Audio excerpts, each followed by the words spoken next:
গুঁড়ো দুধের পুডিং যে এত ভালো হয় এই প্রথম করলাম, তাও আবার পচার জন্য। পচা ইন্টারভিউতে পাশ করেছে, সেই জন্যই আজকের পুডিংটা তৈরি হলো। 2টা নর্মাল ডিম, তার সাথে 80 ml নর্মাল মিল্ক, একবার জ্বালাই নিতে পারেন আপনি। 5 চামচ চিনি, সামান্য একটুখানি ভ্যানিলা এসেন্স, ওই 2 ফোঁটার মতো দিয়ে ভালো করে মিক্সিং করে নিয়েছিলাম। এর ভেতরে সামান্য একটুখানি গুঁড়ো দুধ আমি অ্যাড করলাম, সামান্য।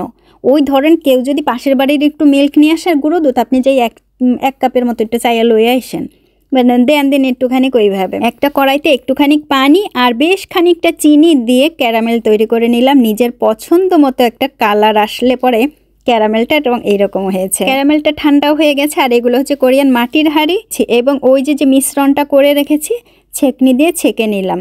ছেঁকনি দিয়ে অবশ্যই ছেঁকে নেবেন, তাহলে খুবই ভালো হবে, কারণ ওই যে ডিমের যে অংশগুলো থাকে ওগুলো একেবারে বাদ পড়ে যাবে। তারপর একটা ফয়েল পেপার দিয়ে ঢেকে দিলাম। এদিকে পানিটাও ফুটে গেছে, একেবারে উপরে আমি দিয়ে দিলাম ওই যে পুডিংয়ের পটটা, তারপরে হচ্ছে একটা ঢাকনা, তারপর একটা কিচেন পেপার দিয়ে একটু ঢেকে দিয়েছে হল। এর মধ্যে পচা চলে আসছে বাড়িতে। কংগ্রাচুলেশনস জানাইলাম যে তোমার জন্য আমি পুডিং করতেছি, তুমি পুডিং খাবা। ওর পুডিংটা অনেক বেশি পছন্দের। আর এখন আমি একটুখানি ছাড়াই দিলাম চারিপাশ থেকে। এটা কিন্তু আমি ঠান্ডা হবার পরে ফ্রিজে রেখেছিলাম, ফ্রিজ থেকে এটা ঠান্ডা ঠান্ডা বের করেছি। পচা ঠান্ডা খাইতেই পছন্দ করে, সেজন্যই পুডিংটা দেখতে এরকম হয়েছে।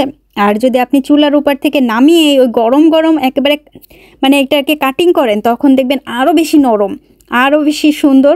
কিন্তু আমি এটা এখনও সফট এবং ইয়ামি, এবং পচা বলেছে যে এইটাই হচ্ছে পারফেক্ট একটা পুডিং। আরও করতে বলেছে এবং এর থেকে বড় করে করতে বলেছে, সাইজে যেন আরও বড় হয়। আমি কেন এত ছোট করে একটা পুডিং তৈরি করলাম, আমাকে আজকেও আবার একটা পুডিং তৈরি করতে হবে। Yummy yummy.